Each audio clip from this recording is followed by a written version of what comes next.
I mean, I'm sure they existed before iPhones, but this is my story and I'm sticking to it.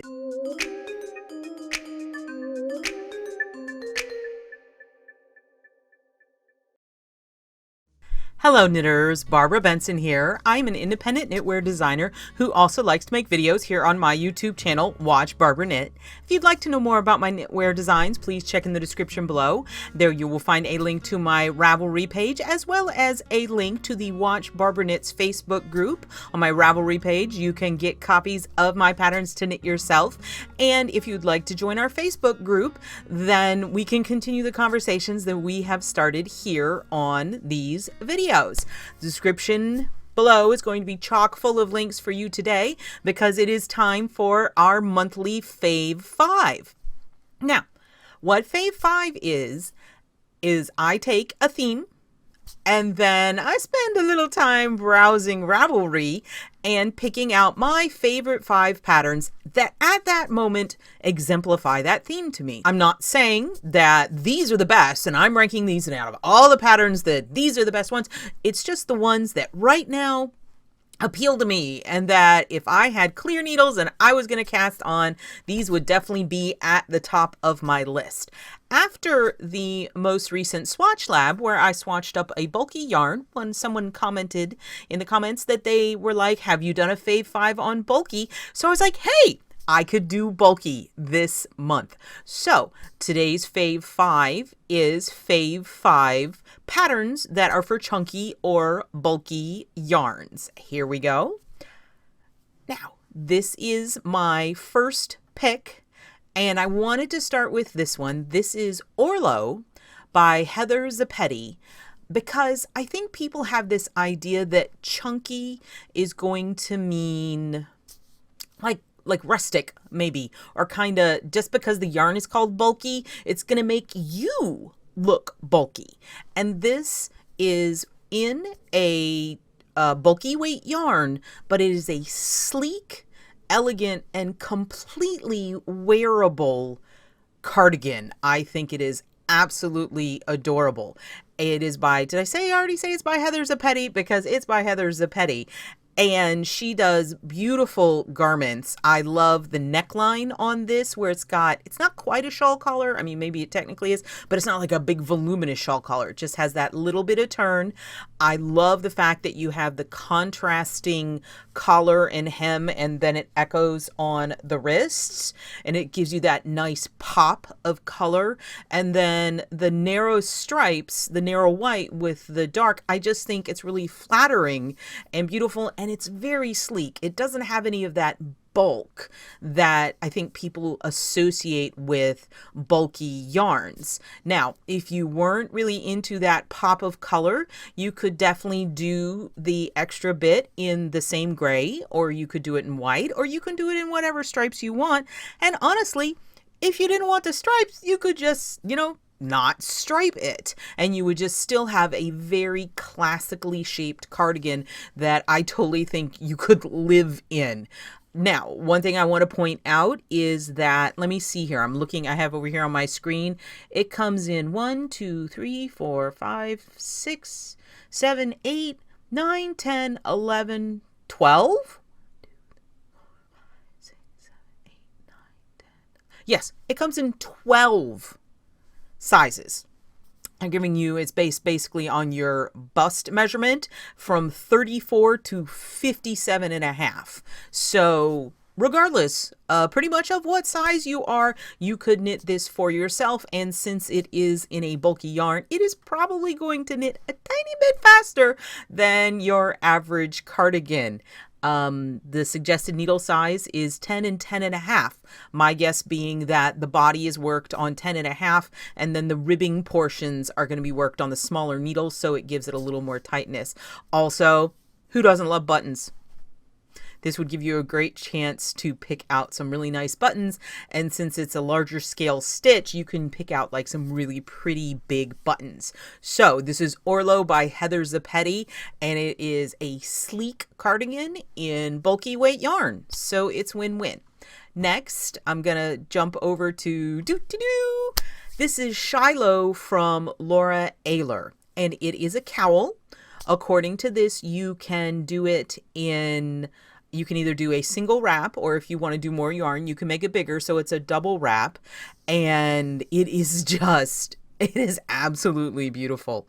I love that this really takes advantage of bulky texture, because bulky weight yarns do beautifully in texture, because each individual stitch is so big that you get these chunks and it just sings in texture. And I adore the fringe on this piece.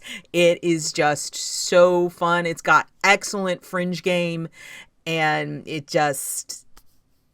somehow softens it.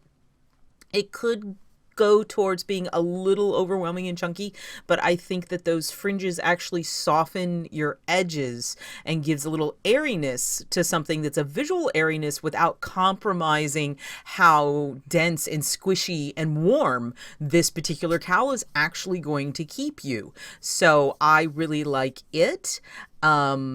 Again, it's on a size 2.5 and calls for bulky weight yarn. It is 2 thumbs up. Again, Shiloh by Laura Aylor. Next, this is called Shadowling by Jennifer Dassau, and it's a shrug.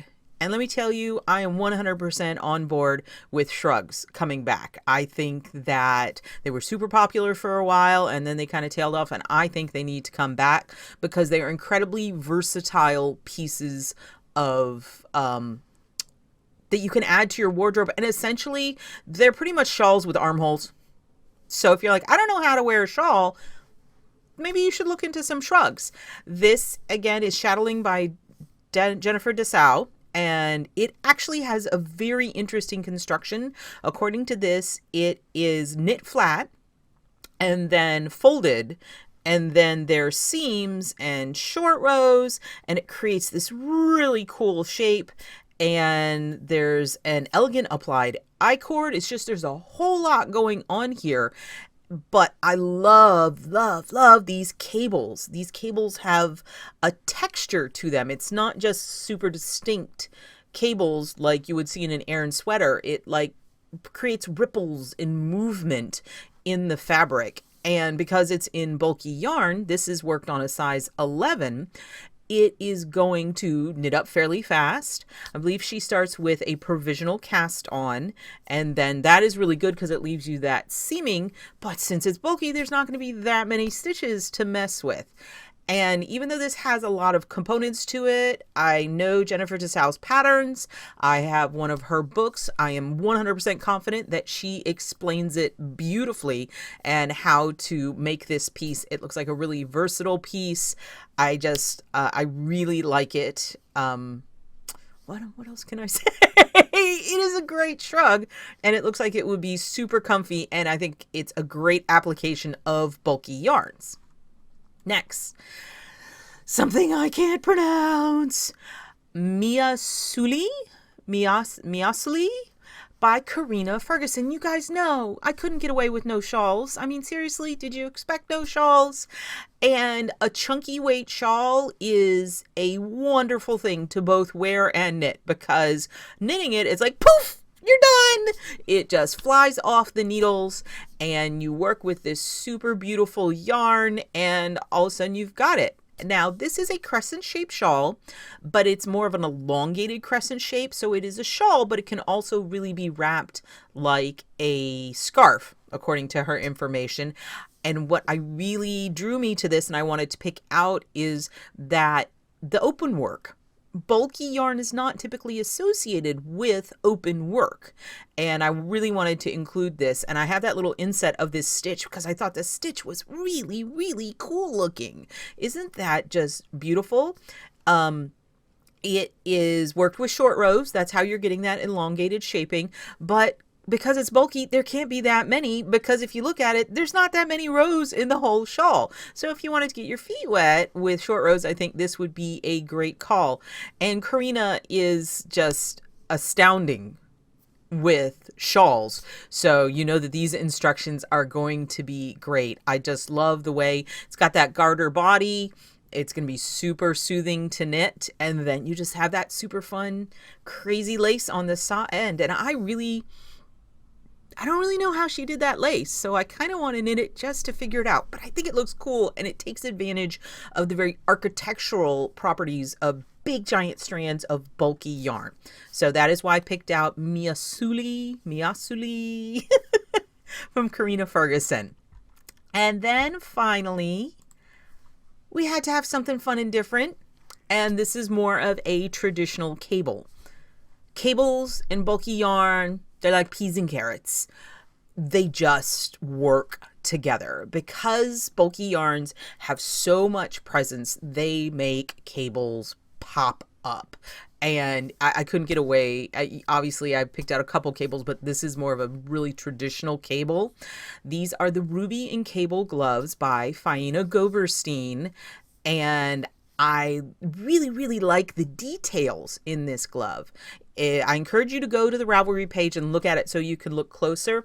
Around the top and around the bottom, the cuffs of these mitts are a really, really interesting like bunch stitch. I'm not real sure what's going on there, but Faina Goberstein is really, really good at, I think I pronounced her name wrong. I'm sorry, Faina.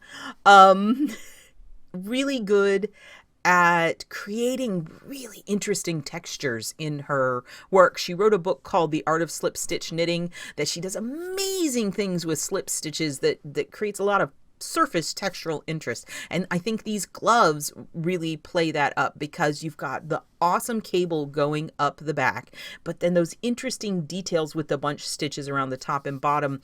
And she points out on her Ravelry page that the palms of these mitts are ribbed, and what that ribbing on the palms is going to do is make it fit tighter. So when you put, it's going to be negative ease.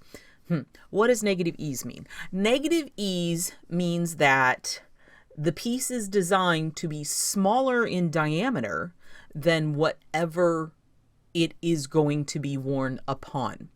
So that means that when you put it on that particular body part, it's going to stretch out the fabric. So if you have a top that is designed for negative ease and your bust measurement is like 48 inches, then the actual measurement of the top when it's finished knitting is going to be less than 48 inches so that your body expands it out and it helps with the shaping. Gloves are almost always going to be worn with negative ease because it helps them stay on your body. And having the ribbing on these is going to even snug them in a little bit more and help them fit a wider range of hands and keep your hands toasty and warm, because that's the whole point of fingerless mitts, isn't it? To keep your hands warm, but also allow you to use your iPhone. I'm pretty sure that's why fingerless mitts exist. I mean, I'm sure they existed before iPhones, but this is my story and I'm sticking to it. So these are the Ruby and Cable gloves by Faina Goberstein, and they use a size 9 needle. Again, it's bulky yarn, but by knitting it on this 9, it's going to make it a little denser, and that is going to keep your hands warm, and it's going to make it fit very nicely. So if you wanted to, again, just get started in bulky yarns, fingerless mitts are a great way to start. These are going to be done before you know it. And that's why we all love bulky yarns, isn't it? So those are my top 5 for, this month. Patterns to be knit in bulky yarns. Now, whenever I have something I can show you, I also include a pattern of my own, and I actually do. I have a couple things in bulky knits, and there was one in the background in the Delicious Yarns review, but I wanted to show you this one. Going the wrong way. This is a cowl called Corundum Ridge. Corundum is another word for diamond. It's hard to go back and forth on the thing. The reason why I ended up calling it corundum is because you try typing the word diamond into the Ravelry search database and see how many hundreds of hits you get. If you guys are looking for this pattern, I want you to be able to find it fairly easy. Now what I did, this is in a amazing yarn from Stitch Sprouts called Crater Lake, and it's a big old smooshy yarn. But what I did is, this is an exaggerated garter. And what it is instead of just knit a row, you know, in the round, it'd be knit a row, purl a row, knit a row, purl a row. This is knit 2 rows, purl 2 rows, to exaggerate the impact of the ribbing, because I think the bulky makes it really, really pop. But once I created such a deep ribbing, how are you going to get any detail to show?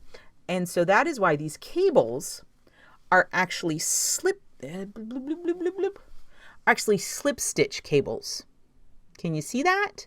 And what that means is you have rows where you're just slipping the stitches, and then on the next row, those slip stitches are part of your cable, and that draws it. You can see it's still on this corrugated background, but because the stitches are slipped, you get that really high relief effect from the cables. And since it's bulky yarn, each individual strand of yarn, you only have to do 1/1 cables, because it has a lot of impact because it's a bulky yarn. And it's super squishy. This is called Corundum Ridge. It's very big. There we go. It's super squishy. It will keep you super warm. So the camera inverts everything. So you'll see I'm like going, which way do I need to go? But it's super squishy, and you could wear it and tuck it in under. So like if you live in Chicago, or, you know, any place north of me, pretty much. I'm like, North Carolina, too cold. You can keep yourself all snugly warm. If you were at the Olympics and skiing, I bet this would look fabulous. And the Crater Lake yarn is absolutely wonderful. So that is my offering for the chunky knits category. I hope you like this video. If you do, please click that like button. And if you would like to be notified whenever I upload a new video, please subscribe to my channel and select notifications. If you have a knitting friend you think might enjoy this video, please use the share button and share it via social media. Thank you so much.